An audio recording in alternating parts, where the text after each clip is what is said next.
Bonjour Québécois et Québécoises. Bienvenue à cette émission très spéciale de Brochu en direct de Radio Infocité de Montréal. En collaboration avec la station radiophonique CKVL FM 100,1 et dans le cadre de l'émission hebdomadaire Le Pied à Papineau de M. Robin Philpot, nous avons l'honneur de recevoir le petit-fils du légendaire général Charles de Gaulle, M. Pierre de Gaulle. Sans plus tarder, je cède la parole à M. Philpot, qui mènera la première partie de l'entrevue. M. Philpot, bonjour. Bonjour, M. Brochu. Merci de m'inclure dans cette entrevue. Et bonjour, M. de Gaulle. Vraiment, merci d'avoir accepté cette demande d'entrevue. Je vais rentrer tout vite dans le vif du sujet. Le général de Gaulle disait « Les pays n'ont pas d'amis, ils n'ont que des intérêts ». En quel sens la position de la France actuelle dans la guerre en Ukraine va à l'encontre des intérêts de la France et encore peut-être de l'Allemagne et de l'Europe dans l'ensemble? Bonjour, chers auditeurs canadiens, tous ceux qui aiment le Canada et tous ceux qui aiment le Québec en particulier et tous ceux qui aiment la France. Je vous remercie de votre question. Je pense que je vais commencer par une citation en fait du général de Gaulle que vous avez cité en parlant des États-Unis. Je crois qu'il avait dit même que je n'ai jamais envoyé d'armes à des pays qui auraient pu être en guerre avec la Russie. Je parlais toujours de Russie et non pas du RSS. Il disait aussi, pour la France et la Russie, être unis, c'est être forte, se trouver séparés, c'est se trouver en danger. Tout au long de sa vie, il a considéré qu'une alliance, un partenariat et une bonne relation avec la Russie étaient indispensables à la sécurité et à la prospérité du monde, et en particulier de l'Europe et de la France. La situation en Ukraine, chacun commence à l'apprendre maintenant, puisque les langues se délient et les vérités apparaissent, a été causée, déclenchée par les Américains, et le malheureux peuple ukrainien en est malheureusement la victime. Cette guerre est hélas un instrument pour provoquer une guerre directe contre la Russie, que l'Europe constitue un bloc uni, solvable, et ayant une stratégie commune et surtout s'allier avec la Russie soviétique. Ça en ferait une puissance, je dirais, indépendante d'un point de vue énergétique, d'un point de vue stratégique et d'un point de vue géopolitique. Pour mon grand-père, la Russie était considérée comme l'allié de revers, mais surtout, il considérait que la Russie et la France étaient toutes les deux filles de l'Europe et qu'elles étaient unies par une communauté d'intérêts et de destin. Il avait aussi une expérience unique et très très longue des dirigeants soviétiques qu'il a pratiqué pendant une trentaine d'années. Donc ça faisait partie pour lui d'une vision véritablement stratégique. Je le répète, il y a là comme un impératif catégorique de la géographie, de la vision et du bon sens à être unis avec la Russie. Malheureusement, les événements ont montré, et les déclarations récentes du ministre des Affaires étrangères chinois l'ont réaffirmé, les États-Unis ont une responsabilité directe dans le déclenchement de ce conflit et dans la surenchère en ce qui concerne malheureusement les armes qui sont abondées, qui provoquent des centaines de milliers de morts et qui font que ce conflit malheureusement perdure. Tout ça est destiné depuis le départ à annihiler, détruire la culture russe et surtout éviter que les Russes puissent s'allier aux Européens. On a parlé du RAND Corporation, qui est cet organisme de lobby qui a été créé à la fin des années 40 pour nourrir et renseigner les services de défense américains et l'armée américaine en ce qui concerne les points de fracture, les points de fragilité des pays dans le monde. Le RAND Corporation décrit très précisément quelles sont les étapes pour détruire et annihiler la culture russe. Dès l'écroulement du mur soviétique, dès l'effondrement de l'URSS, les États-Unis ont cherché à profiter de la déstabilisation de ce pays gigantesque qui bénéficie évidemment de l'arme nucléaire, mais également d'une position stratégique et géographique absolument considérable, si ce n'est unique dans le monde. Je rappelle que le prix de la réunification allemande, la condition de la réunification allemande qu'ont posé les Russes à l'époque, c'était de dire, d'accord, on donne notre agrément pour la réunification allemande, mais sous la promesse de ne pas élargir l'OTAN à l'Est. Depuis, les promesses ont été systématiquement désavouées et la stratégie américaine a continué, déjà pour supprimer les accords de désarmement et les accords de prolifération des armes qui ont été annulés les uns après les autres, en particulier à partir de 1998, mais ensuite pour étendre l'OTAN à l'Est. La crise ukrainienne, il y a eu ce fameux coup d'État de Maïgel en 2014, où Mme Nuland et M. Blinken, tous deux d'origine ukrainienne, ont forcé des dirigeants pro-occidentaux, ont systématiquement, depuis 2014 à 2022, provoqué et permis à l'Ukraine de se réarmer en vue d'une guerre avec la Russie.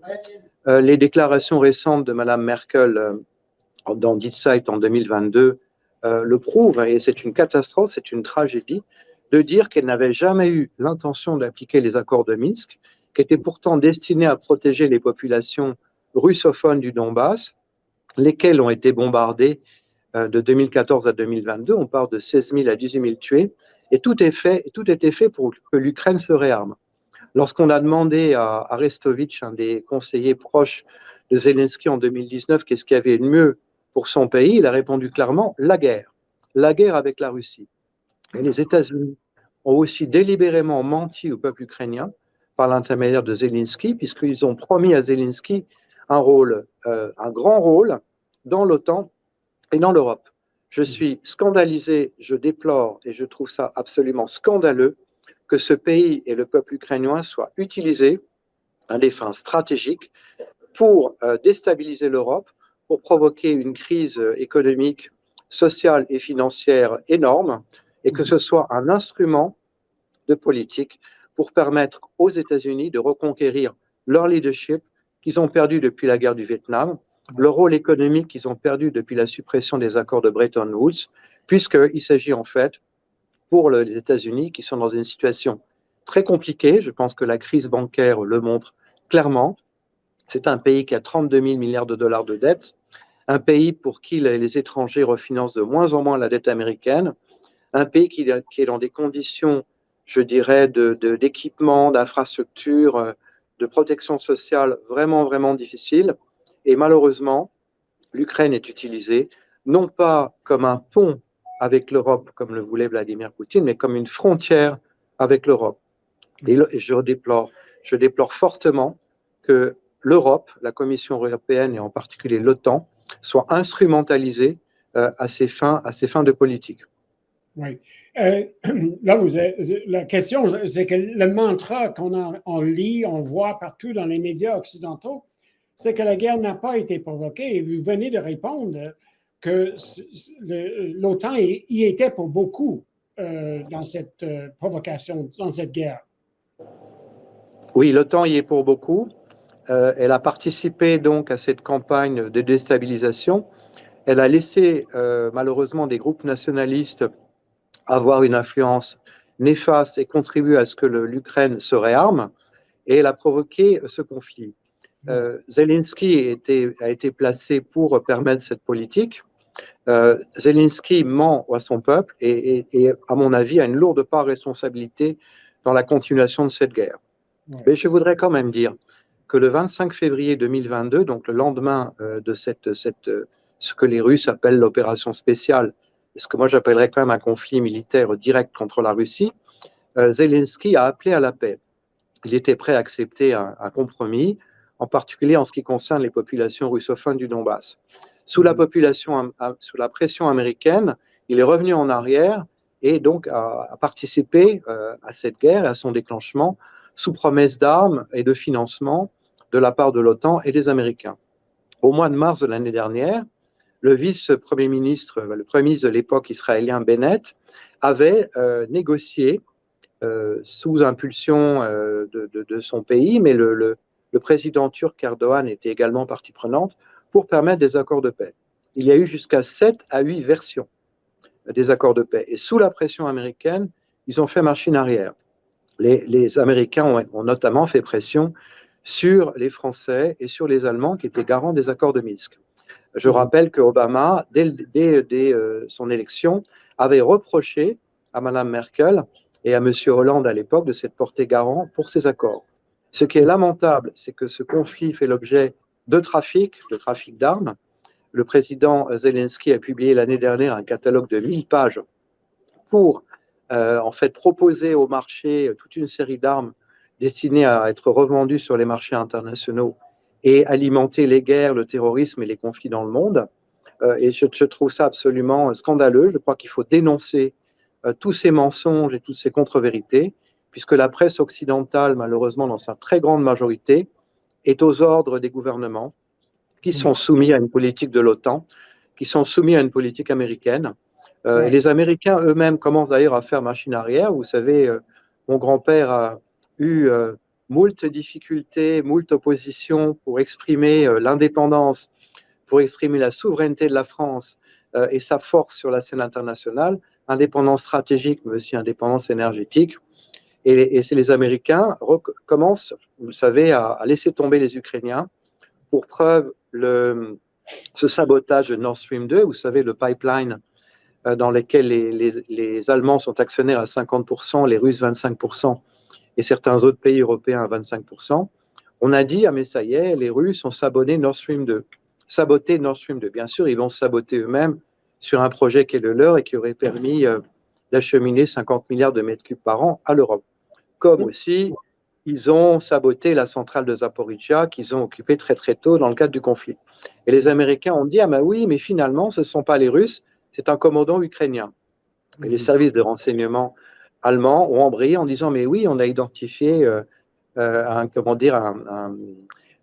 équipage de 6 personnes qui ont saboté le pipeline. Je pense que ni les Américains, ni les Européens n'ont les moyens financiers, stratégiques et politiques de continuer à alimenter le conflit. Et je regrette que dans ce conflit, l'Europe ne s'exprime pas de façon souveraine et indépendante et que la France ne s'exprime pas de façon souveraine et indépendante. Je vais vous donner encore un autre exemple de cette subordination, pour ne pas dire soumission, qui nous permettra aussi d'aborder le sujet de l'Eurasie. Le président Macron va aller bientôt en Chine rencontrer Xi Jinping.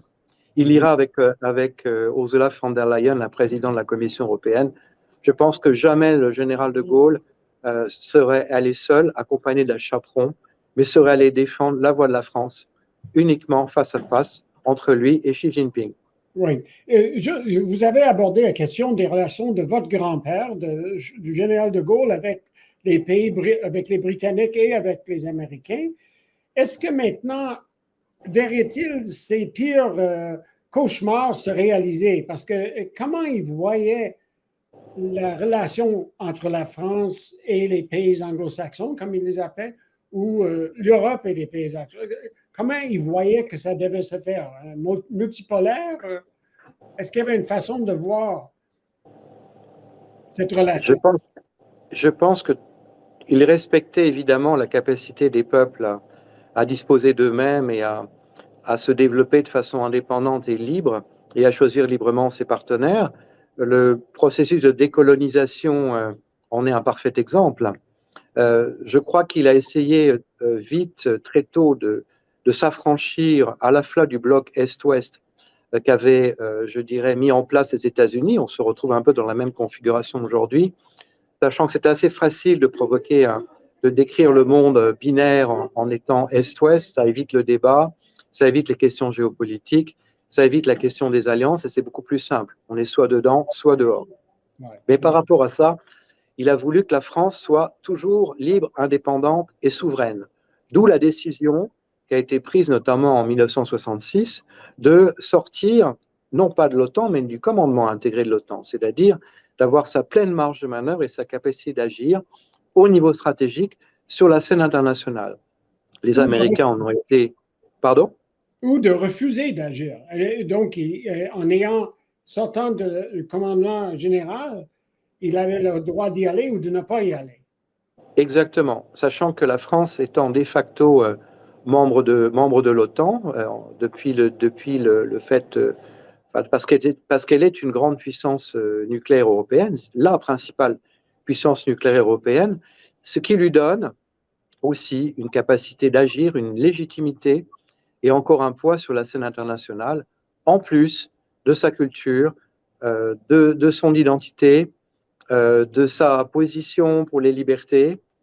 Et on assiste par rapport à ça, à cette, si vous voulez, l'Ukraine est un catalyseur. L'Ukraine est un catalyseur et un déclencheur d'un nouveau monde, puisque il y a déjà depuis longtemps, mais ça s'exprime très fort aujourd'hui, toute une série de pays qui veulent un modèle de développement différent, c'est-à-dire un modèle de développement différent du modèle néolibéral américain, lequel beaucoup considèrent qu'il est en faillite.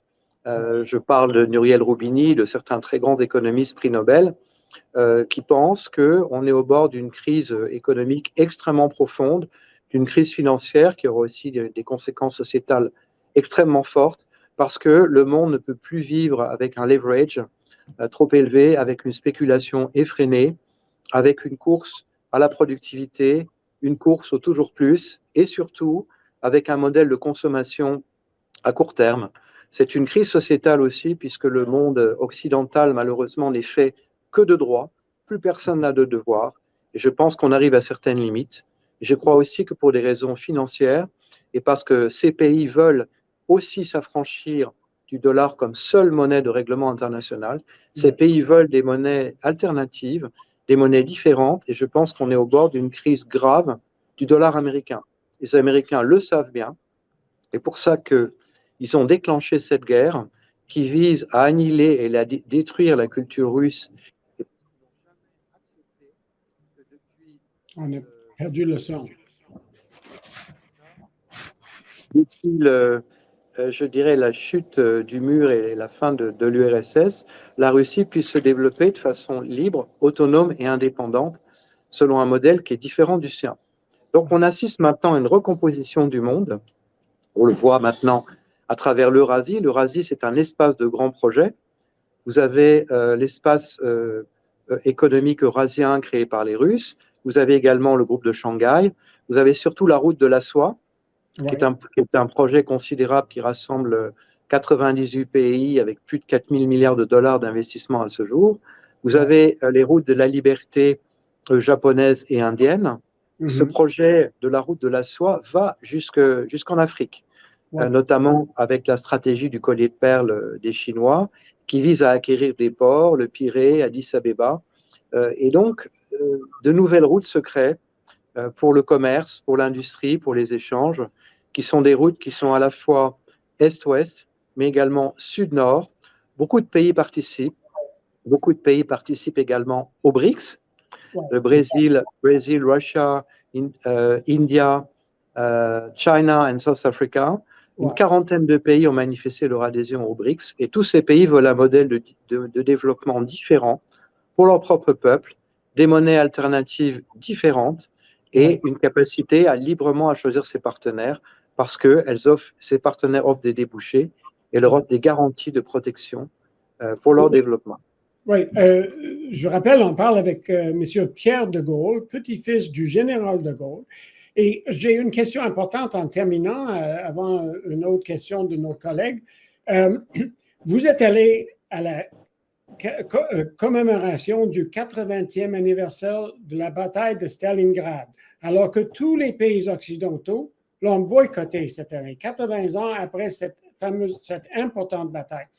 Comment votre grand-père, le général, voyait cette bataille pour le cours de l'histoire de la Seconde Guerre mondiale et la suite du monde? Alors, d'abord, vous dites que les pays européens et occidentaux ont boycotté, mais c'est aussi parce qu'ils n'ont pas été invités à cause des sanctions. Je fais partie d'un des très rares Français d'y avoir été avec mon épouse et nous n'étions que 3. J'y suis allé effectivement sur invitation du gouvernement de Volgograd, donc Stalingrad rebaptisé, pour témoigner de l'engagement de la France, de s'être battue aux côtés de la Russie, je le rappelle, à travers l'escadrille Normandie-Niemen, qui a été créée dès 1941, et qui est la seule escadrille, la seule brigade française, le seul régiment, pardon, à s'être battu aux côtés de l'URSS contre l'occupant nazi. Mon grand-père, qui encore une fois, tout au long de sa vie, s'est efforcé, malgré les difficultés, malgré les désagréments, notamment au moment de la guerre d'Algérie, au moment de l'invasion soviétique de Tchécoslovaquie en 68, de conserver une bonne relation avec la Russie. Mon grand-père a tenu par 2 fois à aller à Stalingrad en 1944 et 1966, saluer la résistance, l'esprit de patriotisme, la foi du peuple russe face à l'occupant nazi. Je suis allé pour perpétuer cette mémoire. J'y suis allé en signe de recueillement parce que je peux vous assurer que cette bataille, ces lieux, la ferveur du peuple russe, leur patriotisme est absolument bouleversant. C'est impressionnant. Il y a quand même 2 millions de soldats qui sont morts, y compris les populations civiles sur un front de 100 km. Et c'est absolument bouleversant. Je suis aussi allé en Russie dans le cadre d'un voyage culturel et historique, me rendre compte que les Russes vivaient normalement. On a dit que les sanctions allaient mettre le peuple russe à genoux. C'était le calcul des Américains que l'économie russe allait s'effondrer de 50%. Eh bien, le FMI rappelait récemment que la récession en Russie ne serait que de 2,2%, n'a été, pardon, que de 2,2% en 2022, que la croissance serait positive en 2023 et qu'elle serait supérieure à celle de la zone euro en 2024. Mais pourquoi? Parce que tout simplement, depuis les sanctions liées à la Crimée en 2014, les Russes ont réorienté leur économie à travers l'Eurasie, ils ont réorienté leur chaîne de production, ils ont réorienté leur marché, réorienté leurs approvisionnements. Je voulais juste citer comme exemple que la devise étrangère la plus cotée à la bourse de Moscou, c'est le yuan chinois. C'est le yuan chinois. Récemment, et je pense que c'était aussi un calcul américain, les Américains ne s'attendaient pas du tout à une alliance aussi forte, une amitié illimitée entre la Chine et la Russie. Ils ont lancé le projet, je fais encore une fois de la géopolitique, mais je pense que c'est capital dans cette analyse, ils ont lancé le projet Nord-Sibérien 2, c'est-à-dire la construction d'un pipeline d'une capacité de 50 milliards de mètres cubes par an, donc pratiquement équivalente à celle de Nord Stream 2, qui s'ajoute à celle de Nord-Sibérien 1, je crois qu'on est à 80 milliards de mètres cubes par an, corrigez-moi, et un partenariat stratégique et systématique à la fois sur le plan politique, économique, mais également militaire, et aussi un partenariat qui va jusqu'en Afrique, puisque Russes et Chinois créent des partenariats avec les pays africains, les pays d'Amérique du Sud, et notamment dans le cadre des BRICS, mais ce n'est pas le seul exemple. 2 questions qu'on a préparées, parce qu'ici, à Radio Infocité, on est une des rares radios qui avons abordé cette question-là du conflit en Ukraine avec la vision française, la géopolitique, entre autres, de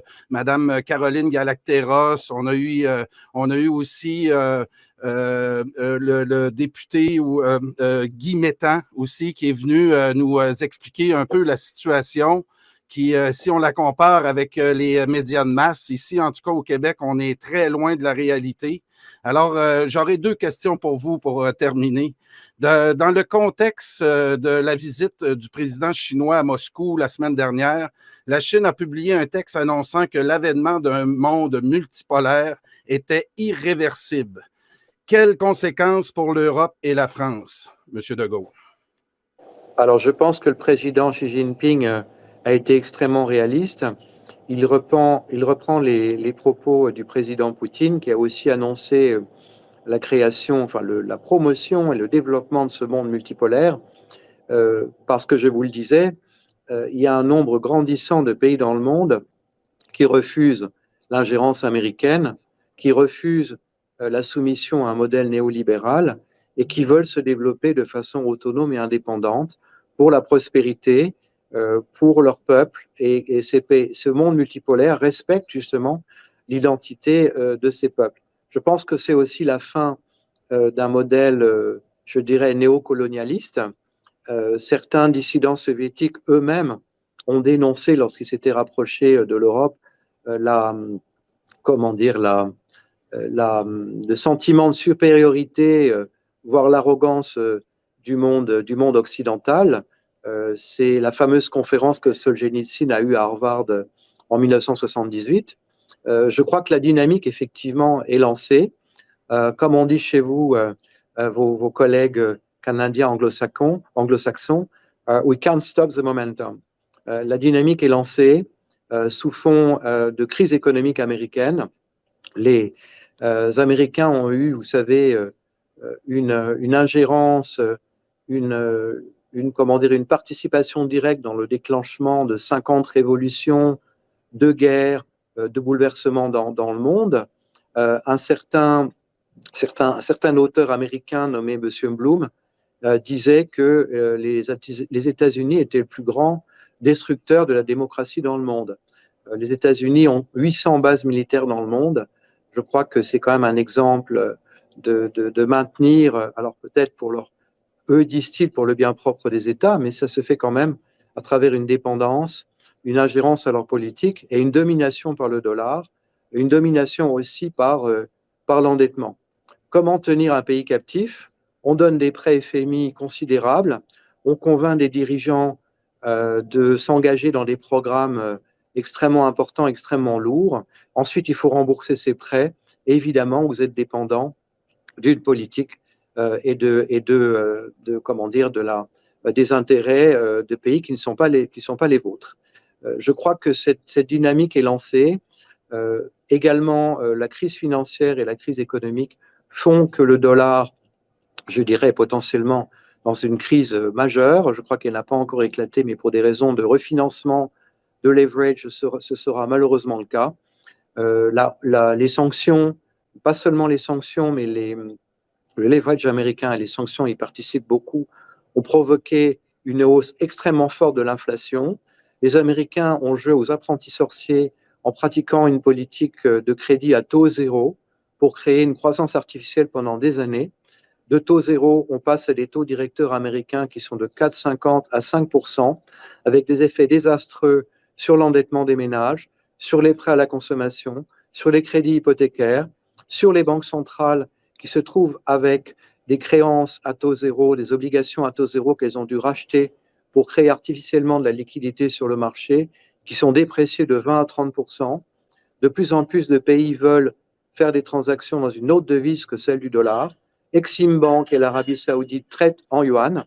Je le disais tout à l'heure, le principal devise traité sur la bourse russe, c'est le yuan américain. Et je crois qu'on arrive à la fin d'un modèle. Beaucoup de pays l'ont anticipé. Et surtout, je crois que c'est extrêmement important, on est dans un conflit idéologique, un conflit de valeurs, puisque les Russes, en premier, se battent pour la défense d'un modèle traditionnel qui préserve la famille, qui préserve la religion et les croyances de tout un chacun, et refusent un modèle de consommation basé sur la jouissance, les droits, où les gens n'ont absolument aucun devoir, et ça participe à une déliquescence de la société qui n'a plus ni but ni repère. La morale devient ringarde. Je crois que c'est aussi un conflit idéologique.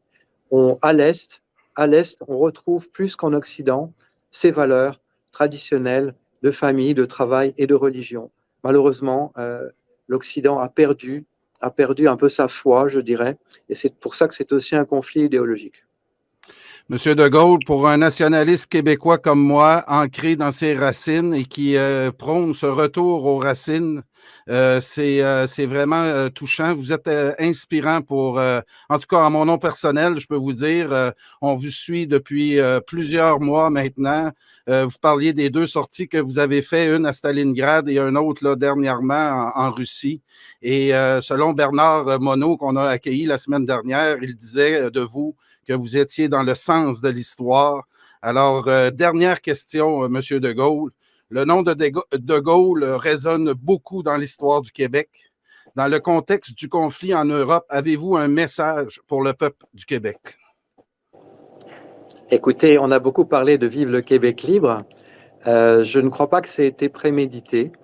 Je pense qu'il y avait au contraire une volonté puissante réfléchi, je dirais, du bon sens et de l'expérience de donner aux Québécois un rôle international, une dimension véritablement internationale, ce qu'on peut appeler une certaine aussi paradiplomatie, c'est-à-dire que tout en étant membre du Canada, c'était aussi pour mon grand-père une volonté de mettre en avant ce peuple québécois dont les origines sont françaises, de lui donner une dimension, une véritable reconnaissance internationale, de participer à sa modernisation, de participer à toute une série d'échanges pour que le peuple québécois d'origine française, tout en étant canadien, ait sa dimension, son rôle, sa position sur la scène internationale.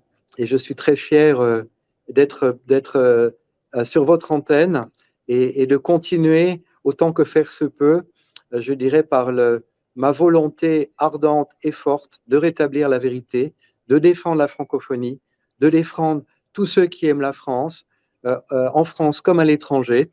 Et je me permets de vous adresser mes chaleureuses félicitations, toutes mes pensées pour que dans la grande francophonie, le peuple québécois s'exprime avec toute sa force, toute son identité, toute son originalité et toutes ses racines. Quoi dire de plus? Merci beaucoup, Monsieur de Gaulle, pour ce passage ici au Québec. Quand votre grand-père est passé, ça a marqué l'histoire, puis je pense que ce témoignage-là risque de marquer beaucoup. Merci encore une fois, et je l'espère à une prochaine fois dans le futur. Merci beaucoup. Avec grand plaisir. Merci de votre intérêt et toutes mes amitiés au peuple québécois. Et merci. Alors, Monsieur de Gaulle, juste pour terminer, il y a le capitaine Place qui aimerait échanger avec vous parce que c'est grâce au capitaine si on a pu avoir ce rendez-vous Québec-France. Alors, j'aimerais céder la parole en guise de conclusion au capitaine. Oui, je vais essayer d'être bref. Je sais que M. de Gaulle n'a pas beaucoup de temps. D'abord, je tiens à souligner le fait que la présence de M. Pierre de Gaulle sur notre chaîne est historique. C'est historique. Et donc, nous le remercions très chaleureusement d'avoir accepté cette invitation. On a abordé le thème de l'Eurasie. Je pense que c'est essentiel. Et je vais lui demander, je vais faire quelques assertions, et je vais lui demander s'il veut bien prendre le temps de le faire, de les commenter. Nous savons tous que Alfred Mackinder considérait que le globe terrestre, c'était un géographe, hein, et donc il considérait que c'était 3/4 liquide, c'était de l'eau, et que donc le quart restant, c'était des îles. Manière de penser, mode de pensée insulaire britannique. Et parmi ces îles, il définissait l'Eurasie comme l'île monde, l'île incontournable, l'île majeure du globe terrestre. 17 000, alors, voilà. Et donc, pour les Anglais, c'était un problème. C'était un problème parce que eux, ils ont une île, mais elle est toute petite. Et ils ont un mode de pensée qui est un mode de pensée nomade. Ce sont des nomades aquatiques, hein, c'est des pirates vikings au départ. Et ils ne pouvaient pas conquérir un tel espace. Donc, ils ont préféré le diviser. Et là, c'est un déni, parce que, et ça, le général l'avait parfaitement compris. Quand le général parlait de l'Europe de l'Atlantique à l'Oural, et même au-delà, il avait parfaitement compris, parce que c'était un visionnaire, il avait parfaitement saisi le fait qu'on ne peut pas faire l'impasse. Il était d'ailleurs sorti de Saint-Cyr, une école qui a été fondée par Napoléon, et Napoléon disait « tout change sauf la géographie ». Et les militaires savent que c'est le terrain qui commande. Or, quand les Anglais essayent de diviser l'Eurasie, ils sont dans une position de déni face aux sédentaires continentaux que nous sommes, et ils ont trouvé une technique qui consiste à diviser les gens. Or, la crise ukrainienne actuellement montre, et vous l'avez très justement fait remarquer, c'est extraordinaire ce que vous avez dit. Vous avez dit, au lieu d'être un pont, l'Ukraine va constituer l'Ukraine ou l'Intermarium, c'est-à-dire les pays qui se situent entre la Baltique et la mer Noire, vont constituer un fossé entre l'Europe et l'Asie. Et effectivement, c'est un succès de la part des Anglais. Ils ont réussi à nous diviser de nos frères continentaux eurasiatiques. Et le résultat, c'est que, comme vous l'avez fait remarquer, eh bien, le centre de gravité de l'Eurasie s'est déplacé en Extrême-Orient. Et donc, c'est une négation de ce qu'a été pendant 5000 ans avant Jésus-Christ la route de la soie, parce que la route de la soie Elle a 7000 ans par rapport à nous d'existence, du point de vue archéologique. Et donc c'est une négation d'un fait qui est ce pont qui a existé dans le passé. Alors, donc, je reviens sur l'Eurasie parce que je pense que c'est essentiel. Est-ce que vous pensez que nous pouvons sortir de cette impasse? L'Europe a été maintenant séparée de la Russie. Est-ce que vous pensez que nous avons un moyen de rétablir ce lien avec la Russie de façon à ce que cette situation géographique et également humaine se résorbe en faveur à la fois de l'Europe, de la Russie, de tous les habitants du continent européen? Alors, je vous remercie de cette analyse. Vous indiquiez effectivement, vous citiez effectivement Napoléon qui disait qu'un pays a la politique de sa géographie par rapport à l'Angleterre. Les mers et les routes maritimes ont un rôle absolument considérable pour la construction de cette Eurasie qui est un espace de grands projets, je l'avais déjà souligné. 80% des marchandises passent par la mer. De grands bouleversements sont en train de se produire, également de grandes opportunités, puisqu'avec le réchauffement climatique, des nouvelles routes s'ouvrent à travers l'océan glacial arctique. Et les Russes contrôlent 20 000 kilomètres de côte dans cet océan glacial arctique. Donc ce sont des nouvelles routes à leur profit qui s'ouvrent pour la Russie. C'est un espace considérable. Je crois que les Anglais ont malheureusement, avec le Brexit, fait le choix d'un rapprochement encore plus fort avec les États-Unis. La politique du Commonwealth, je ne veux pas parler des accords de Westminster qui concernent le Canada, mais joue à plein. La France a le premier territoire mondial en termes de zones d'économie exclusive, de zones maritimes. Vous savez, les 150 000 milles de zones d'économie exclusive autour d'un point de propriété qui appartient au pays. Donc la France a encore un rôle absolument majeur à jouer, d'autant que c'est la première puissance nucléaire européenne, mon grand-père l'ayant construite et assise malgré l'opposition des Américains. Cette position existe toujours et les Russes considèrent que la relation avec la France est quelque chose à part. La relation avec la France est toujours quelque chose de fort, de par son identité, de par sa culture, de par son passé historique, de par son passé diplomatique et parce qu'elle est toujours la première puissance nucléaire en Europe. Je crois, je vous l'avais dit, que l'Europe n'a pas, à mon sens, le moyen de se passer de la Russie, ni pour la production, ni pour leur production industrielle, ni pour les métaux industriels, ni pour l'uranium. Enfin, il y a toute une série de domaines. Elle ne pourra pas tenir, à mon avis, cette position longtemps. Je crois que cette guerre prendra fin bientôt et je le souhaite de tout cœur. Je le souhaite ardemment, malgré la surenchère militaire qui nous rapproche toujours à chaque fois un peu plus d'une troisième guerre mondiale, ce qu'il faut absolument éviter. Je pense que contrairement à la pensée unique et aux mensonges qui sont dits sur les principales chaînes en Occident, l'armée ukrainienne est à bout de souffle. Ce n'est pas l'envoi de quelques dizaines de chars qui datent des années 80 qu'on envoie au compte-gouttes et en prenant soin de ne pas précipiter les choses. Ce n'est pas ça qui va précipiter l'enjeu du conflit. Et on a tout intérêt à faire la paix, on a tout intérêt à ce que la France retrouve sa voie de puissance indépendante et souveraine pour participer à la table des négociations et, je dirais, revenir à des relations d'entente et de coopération avec la Russie. Mais je pense aussi que les difficultés ne sont pas plus grandes pour nos dirigeants que ceux auxquels nos dirigeants passés ont fait face pendant l'URSS et pendant le mur soviétique. Donc je suis optimiste. Je crois que la voie de la raison et du bon sens prendra le dessus et également le poids des réalités économiques. On ne peut pas se passer de la Russie. Mon père, l'amiral de Gaulle, le disait dans une interview au journal du dimanche. Il ne faut pas se couper de la Russie, ce sont aussi des Européens. Et je pense que la logique géopolitique et les considérations, je dirais, d'équilibre pèseront très lourd dans la balance. Et encore une fois, les Américains laisseront tomber les Ukrainiens lorsqu'ils n'en ont plus besoin. Ils l'ont déjà manifesté dans la plupart des cas vis-à-vis de leurs alliés. Je ferai encore une fois référence à l'Irak, à la Syrie, au Kosovo, à l'Afghanistan, à l'ex-Yougoslavie, au Vietnam. Les exemples sont malheureusement fréquents et je souhaite que l'on revienne vite à des considérations, je dirais, d'équilibre. Et elles s'imposent à nous. Je ne pense pas qu'on peut l'éviter. Encore une fois, l'Eurasie, les BRICS sont en train de se constituer. L'Europe va s'en trouver complètement exclue.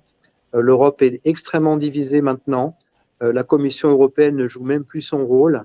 Je citerai l'exemple allemand en ce qui concerne le refus du vote de la directive européenne pour les véhicules à combustible pour, je dirais, sauvegarder leurs propres industries. Je citerai l'exemple du président Macron qui ira avec Ursula von der Leyen en Chine défendre la voix de la France. Les exemples sont nombreux également dans les terres rares et malheureusement, Nord Stream 2 a fait les frais de la politique américaine. On reviendra à ces déséquilibres. Rétablissement des déséquilibres. Et en ce qui concerne l'Eurasie, we can't stop the momentum. So let's join it. Let's join it urgently, je pense, réellement.